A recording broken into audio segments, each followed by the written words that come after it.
In this video, we'll study about different types of fruits, right? The fruits mainly classified into two types. They are called true fruits and false fruits, right?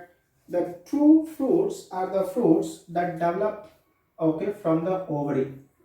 If fruit develops only from the ovary, then the condition is called true fruits. We can see the true fruits in the case of mango, plums, peaches, etc. Now, if other parts of the flower also contribute in the formation of fruit, then such fruit we have to call it false fruit. If the other parts of the flower also contribute in the fruit formation, then such fruits are called false fruits. We'll see false fruits in case of apple, strawberry, cashew, etc. So in these fruits, it is actually the thalamus that develops into the fruit.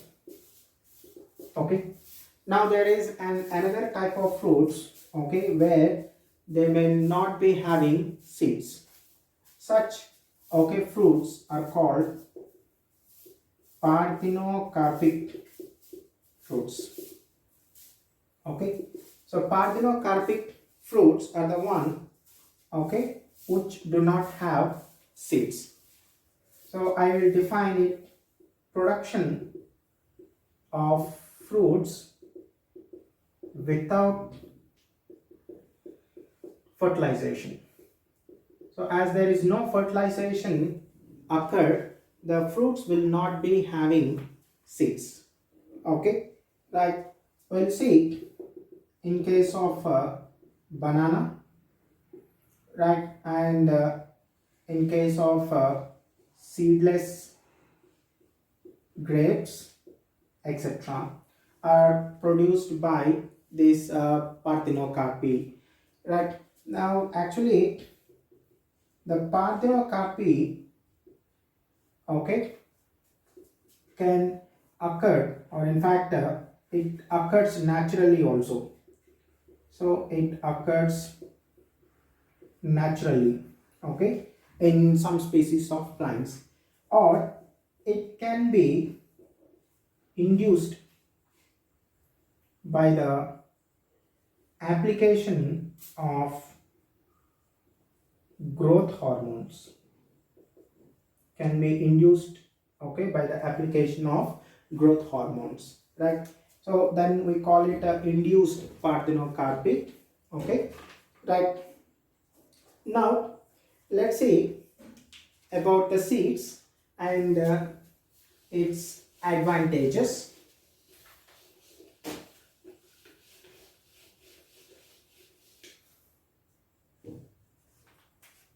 Right? Seeds offer, so they will be offering several advantages. So you'll see those advantages offered by the seeds.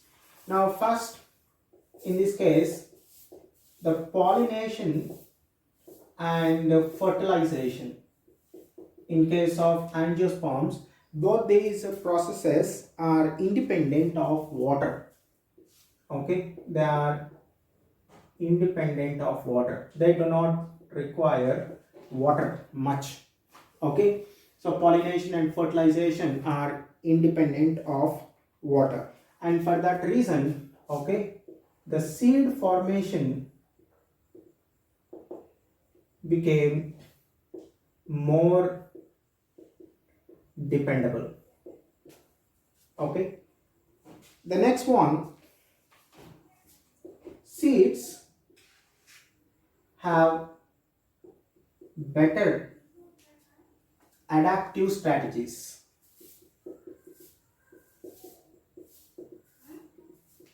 They have better adaptive strategies, okay, for dispersal to new, okay, right, habitats, and help, right, the species, so help the species to colonize, right, in other areas. Okay, so here we know that the seeds are present in the fruits, and the fruits attract animals. So the animals, okay, will take away the seeds along with the fruits inside them, okay, and once after they have eaten the fruit, they may throw the seeds, and those seeds, okay, will get germinated, okay, far away from actually the mother plant. Okay, so seeds will be having, that is one adaptive strategy, okay, which will help, right, to take away to new areas. The next one, the seeds have sufficient, they have the seeds will be having sufficient food reserves. Okay, so these food reserves are important as okay, during the process of germination, because the seed will not be able to, okay, synthesize its own food immediately, okay, after germination. It may take some time till the leaves are formed and start performing photosynthesis. So until then, the seed, okay, should have some reserve food materials which will be used for germination process, and also for the production of okay, the shoot, root, and the production of leaves.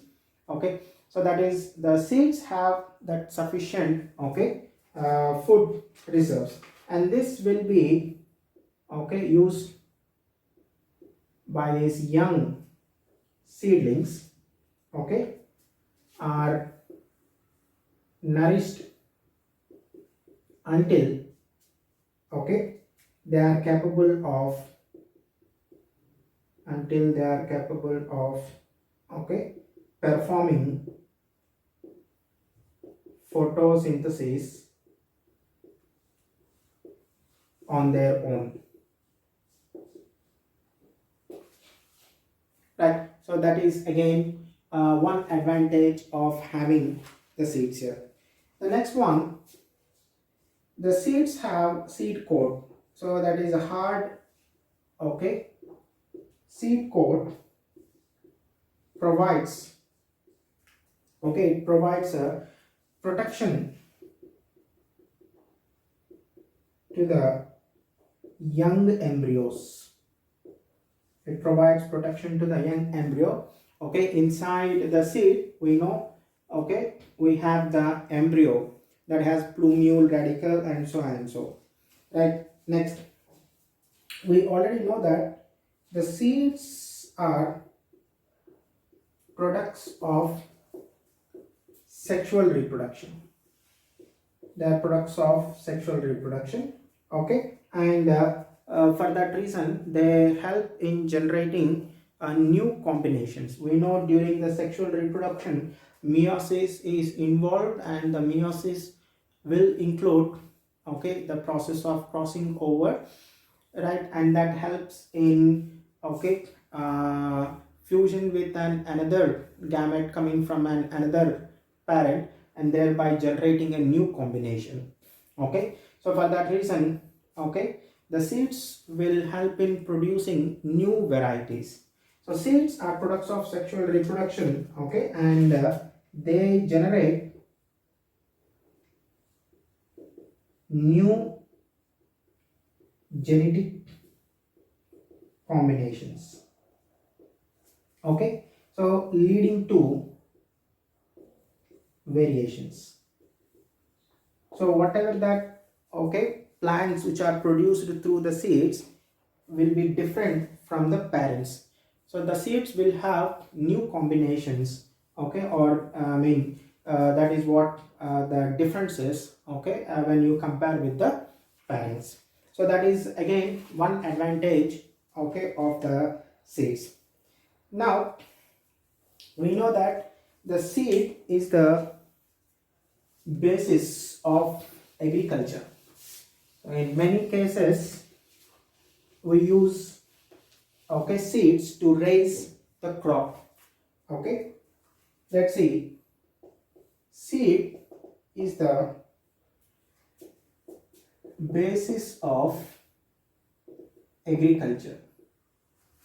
So it is the basis for agriculture here, and for that reason the dormancy, okay, right, and dehydration of mature seeds is important. Already we know, we have studied, okay, the mature seeds will have very less amount of, okay, water, and they may also show a process called dormancy, which is a period of inactive state. Right, it is only a period of inactive state in which we cannot say that the seed is dead. The seed is still alive, okay, with a very less metabolic activity. Right, now this actually is crucial for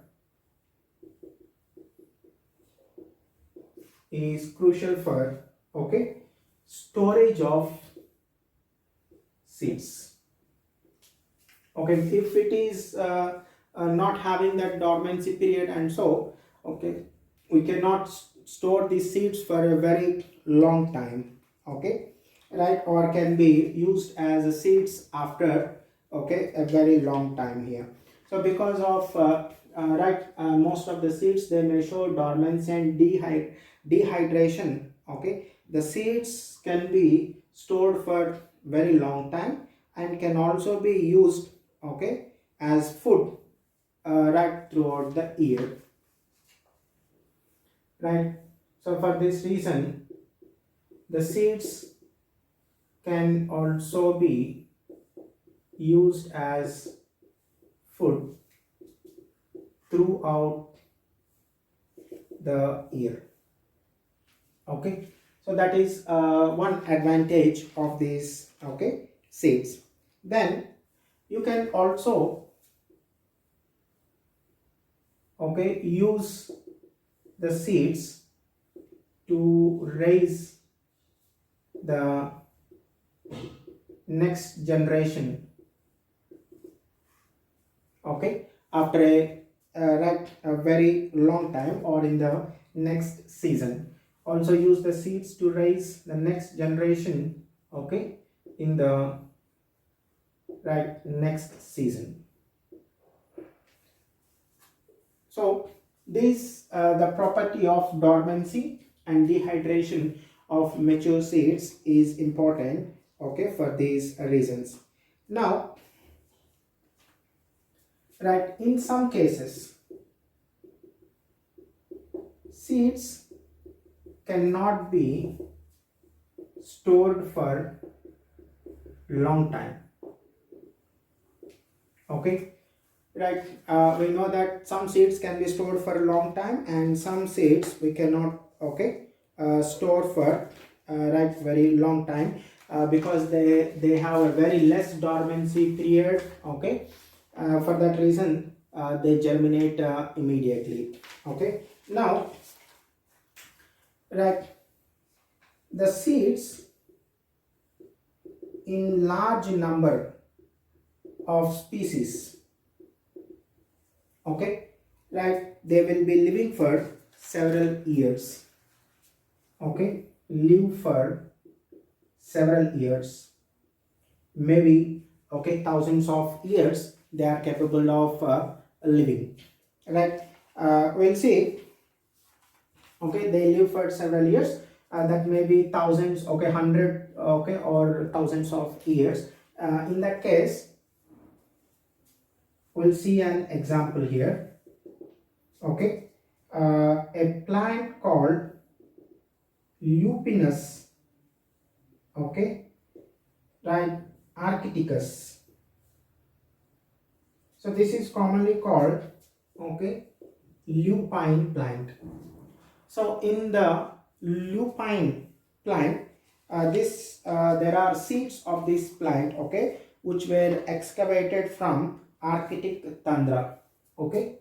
So seeds of this plant were excavated from Arctic tundra, okay. So after they have, right, excavated from the Arctic tundra, right, those seeds, okay, when sowed in the soil, they germinated and flowered after a period of right, 10,000 years, okay.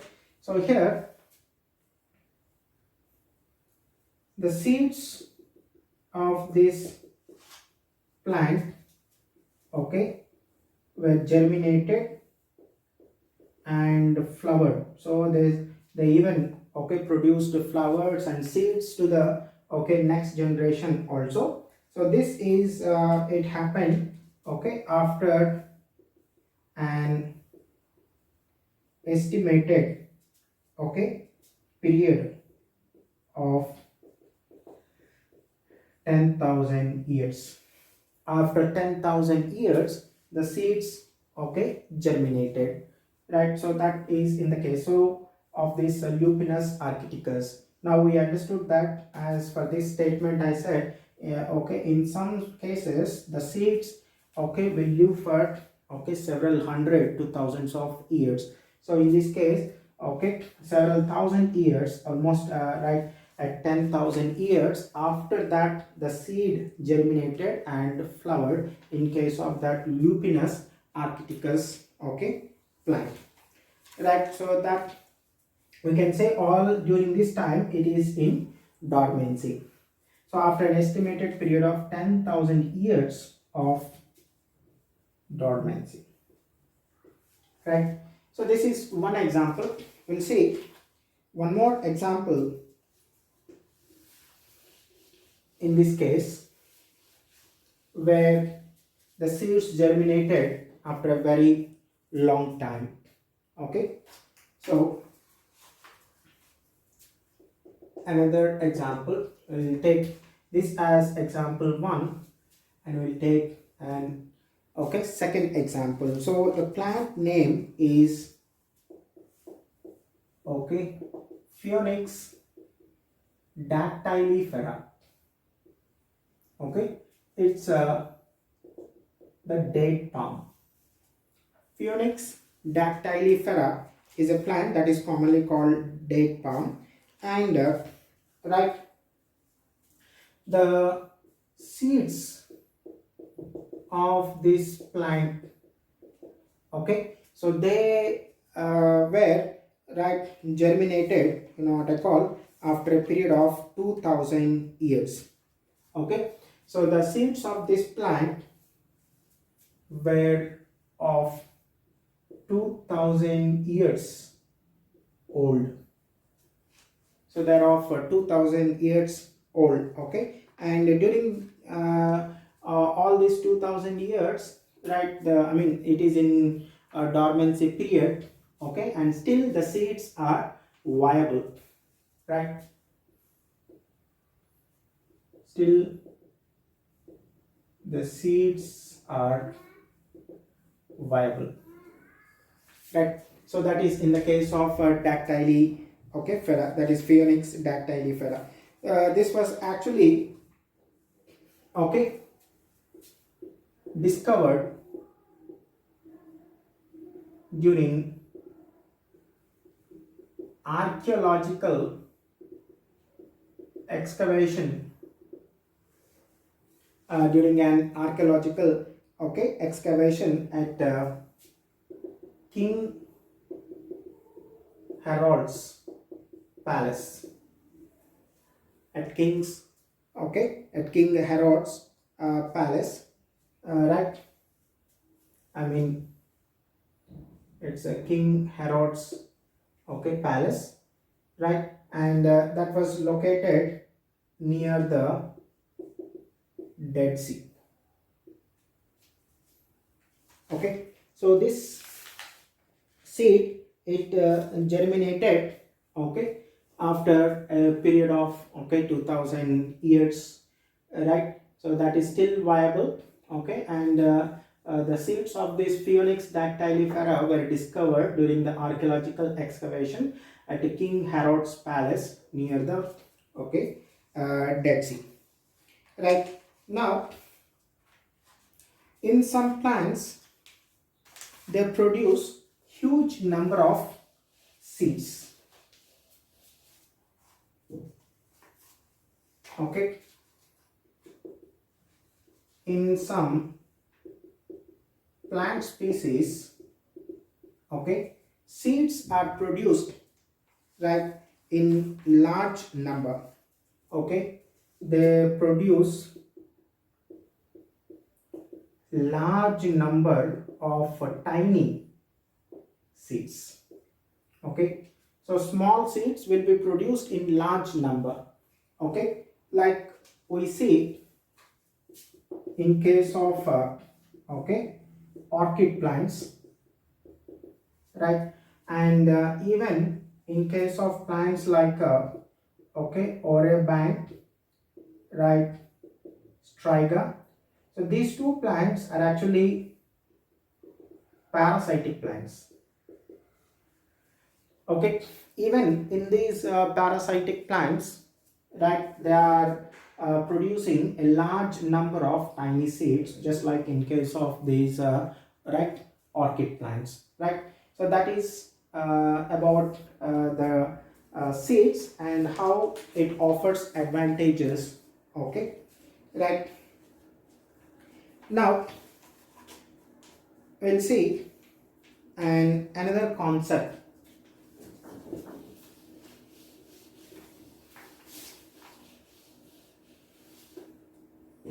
called Apomixis.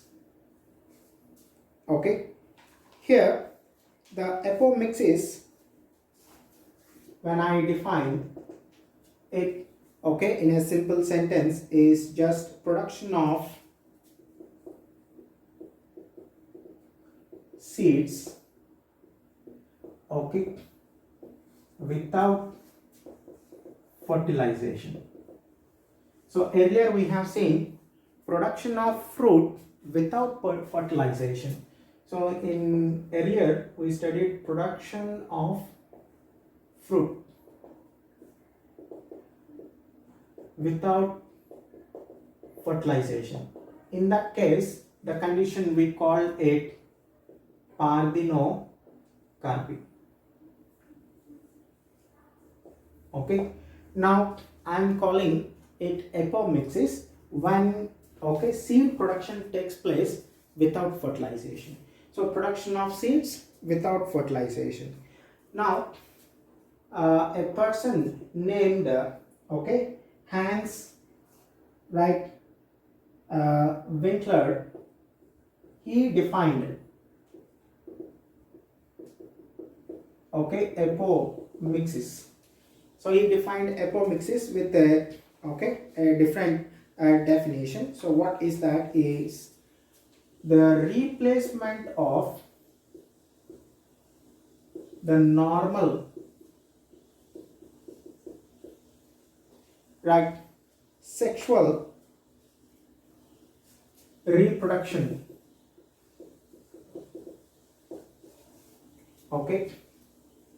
by asexual reproduction, okay, without fertilization.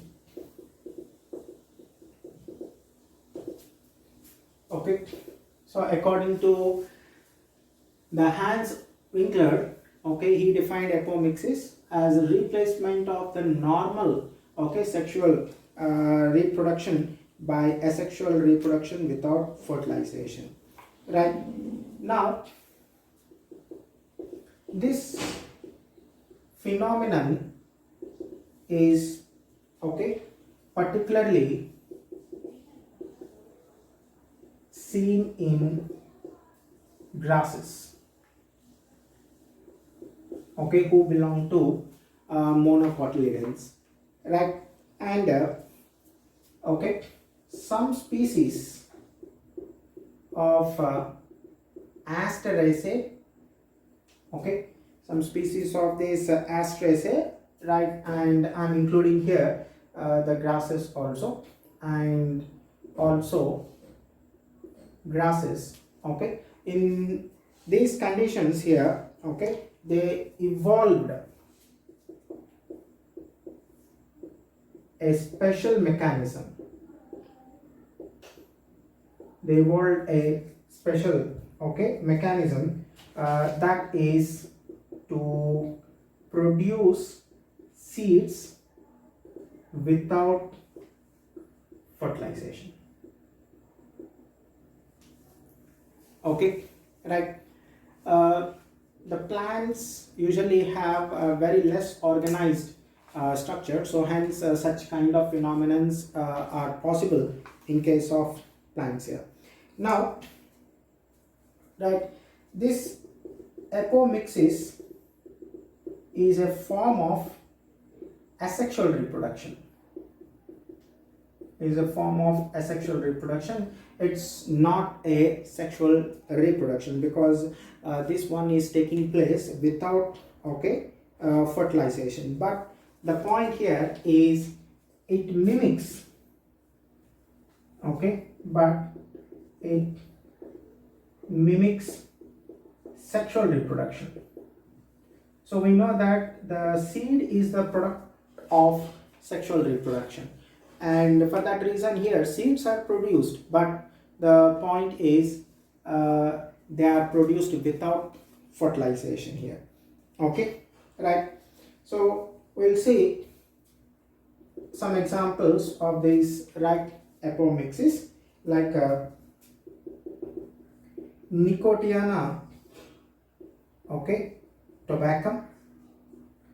Then in case of right, Eupatorium, okay, right, we'll see here Eupatorium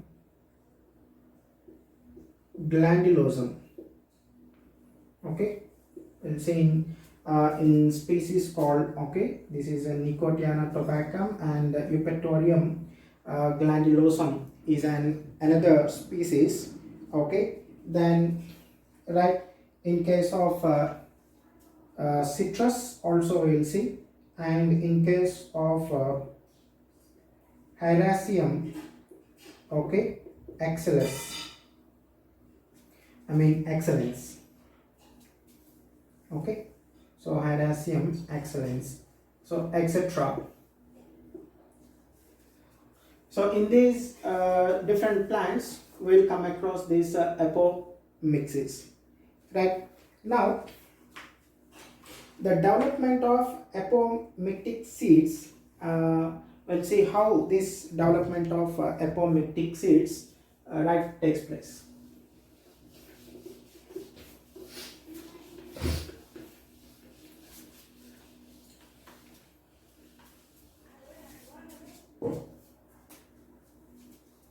Right, so here we'll see the reasons for development of apomictic seeds. Okay, so now one condition, okay, or one way of producing these apomictic seeds by the plants is, in some cases, okay, a diploid egg cell is developed. Okay, so this diploid egg cell is developed, okay, without meiosis. So there will be no meiosis or reductional division. So that is without meiosis or, okay, I'll mention here reductional division. So without reductional division, okay, a diploid egg cell can be formed here. So in this case, the egg is already diploid in condition. If meiosis takes place, then the egg cell will become haploid. So here, as there is no meiosis taking place, the egg cell will remain in the diploid condition here. Okay, and this egg cell will develop into the embryo. So in this case, there is no fertilization taken place, and because of this, okay, the composition will be same as that of the parent. We know that, okay, only when meiosis takes place and that gamete fuses with another gamete coming from another parent will result in formation of new variations, and in this case, as no such, okay, situations occur, okay, the next generation will be, okay, almost similar to that of their parents, okay, that they develop into embryos, and so, okay, and they develop in fact into the right seeds. So here, that is what they develop into embryo, and that will be without fertilization. So it takes place, right, without fertilization. Now in another condition, okay, the new cellular cells will be present around the, okay, embryo sac.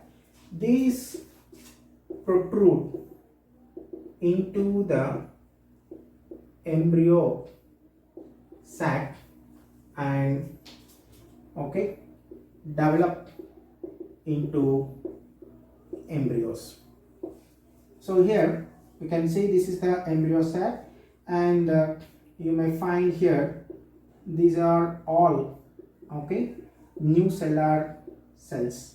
So you may find, okay,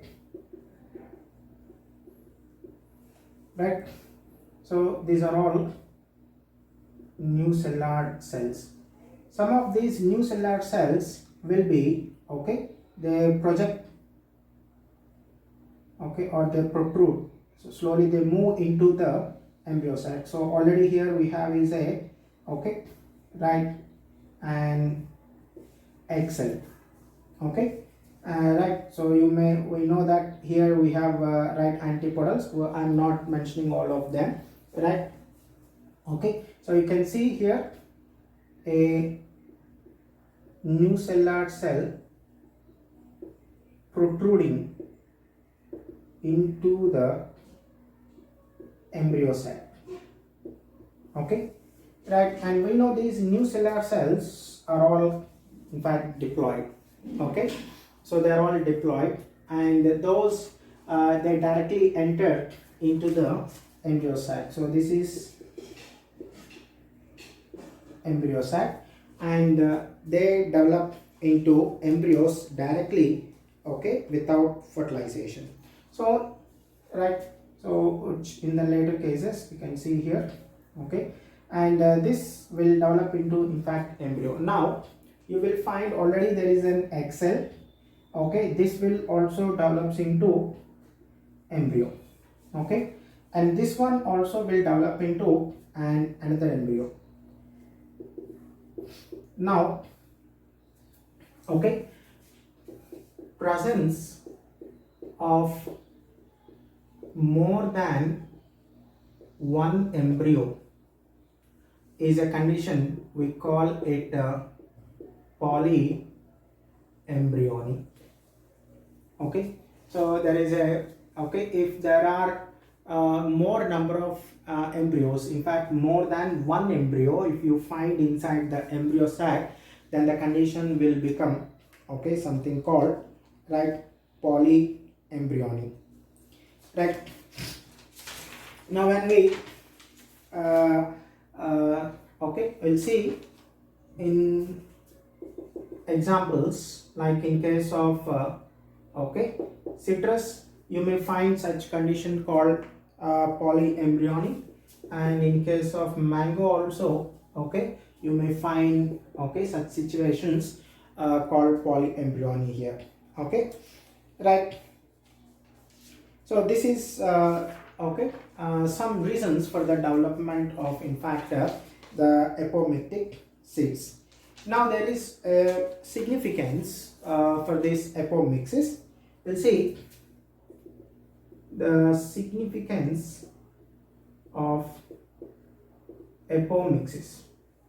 Okay, right. So this apomixis, it helps in, okay, preserving the, right, desirable characters. Okay, so the desirable characters, the characters what actually we see in them, we want, okay, so such characters to be present in them. Okay, right, for, right, indefinite, okay, periods, for a very long time, as long as the seeds are produced in this manner, okay, the genetic composition, okay, of that will not change, and every generation will be almost, okay, similar to that of their parents, right. And if they have some, okay, characters which are very important in case of agriculture, okay, or they have right, importance in the view, okay, from humans, right. So they will they may be using the same seeds generation after generation, and nowadays we are trying to make right, many hybrid variety, okay, plants, their seeds to be apomictic, so that whatever the characters they have, they will be, okay, fixed, and can be used, okay, generation after generation. Right, we'll see right, why the hybrid seeds have to be produced, okay, every year. Hybrid varieties, nowadays we know hybrid varieties are plants, right, that actually give a very good yield.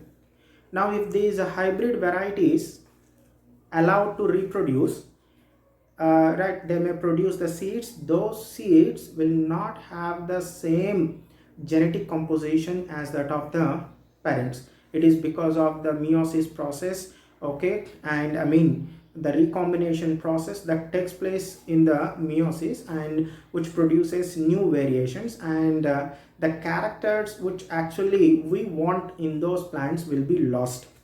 So scientists are trying to make, okay, these hybrid varieties to produce, okay, apomictic seeds, so that whatever the characters those hybrid variety plants are having, right, will be continued, okay, for generation to generation. And one more, while making these hybrid varieties, right, a lot of money will be invested, and for that reason purchasing these hybrid varieties is very costly to the farmer. For that purpose, if one can make, okay, those hybrid varieties to produce apomictic seeds, then the farmer need not buy hybrid seeds every year. So he will be purchasing the seeds only for one time, and for the next, okay, season he will use the seeds of the plant which he has grown in his, okay, farm, and those seeds are all produced by the asexual method, that is apomixis. Hence whatever the characters the plants, are having will not be lost, and they will be exactly same characters. Hybrid variety plants can be used, okay, every year, right? We'll see those things in the next session. Nowadays farmers are using hybrid varieties. In fact, they are, okay, extensively cultivated, and these hybrid varieties are used in growing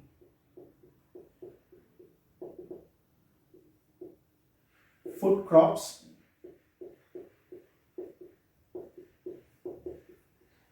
vegetable crops, etc.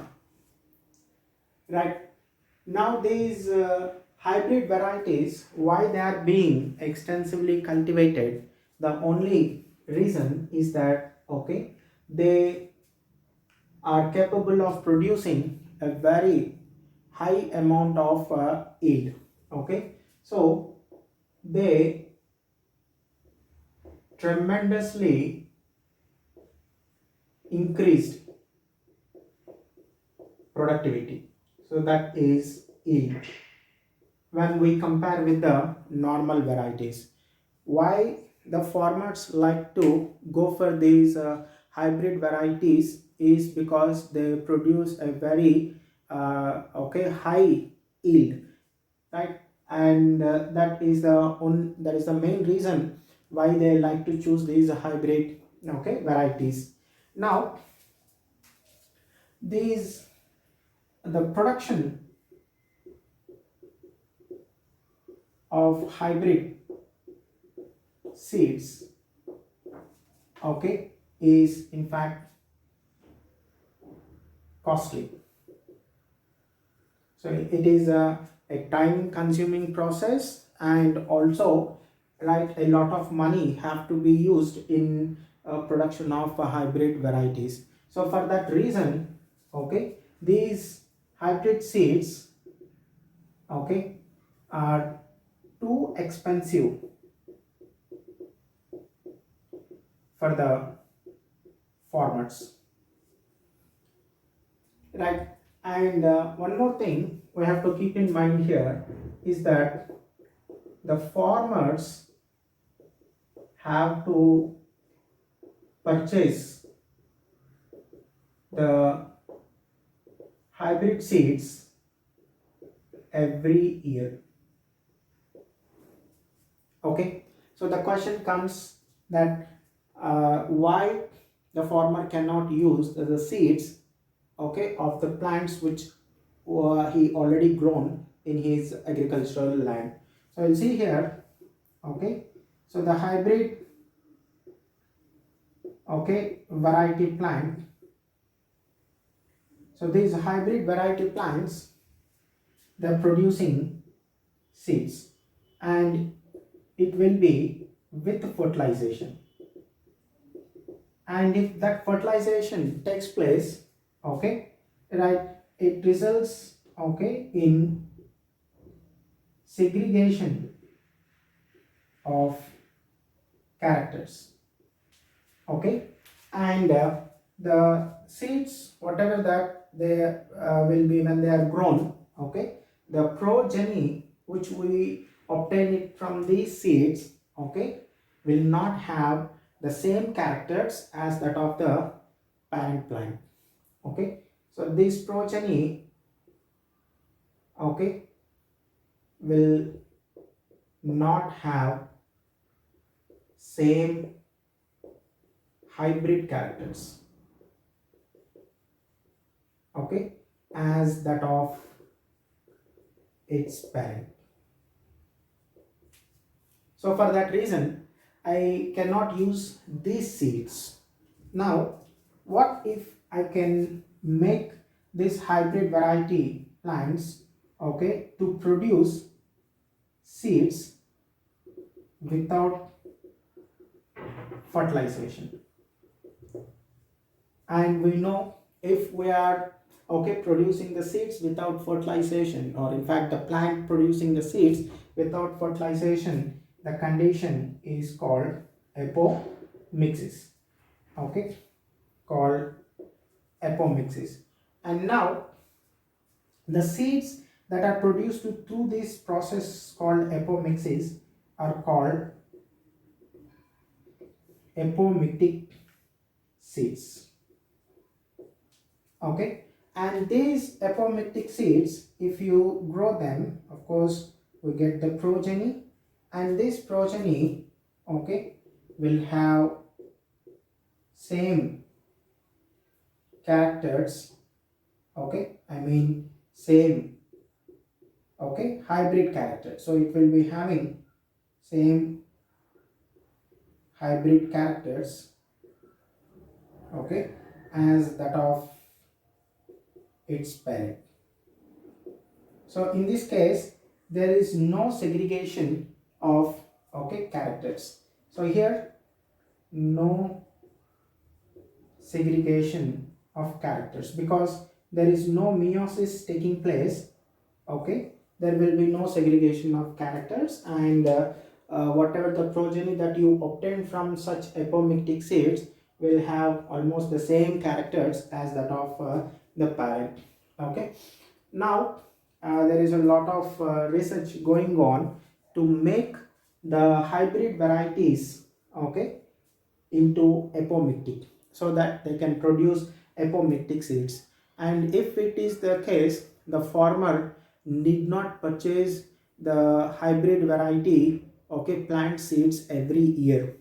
So he can purchase only for one time and use, okay, the seeds produced by, okay, the parent plant year after year or season after season, okay. That is how we are trying, and the researchers are trying to, okay, right, introduce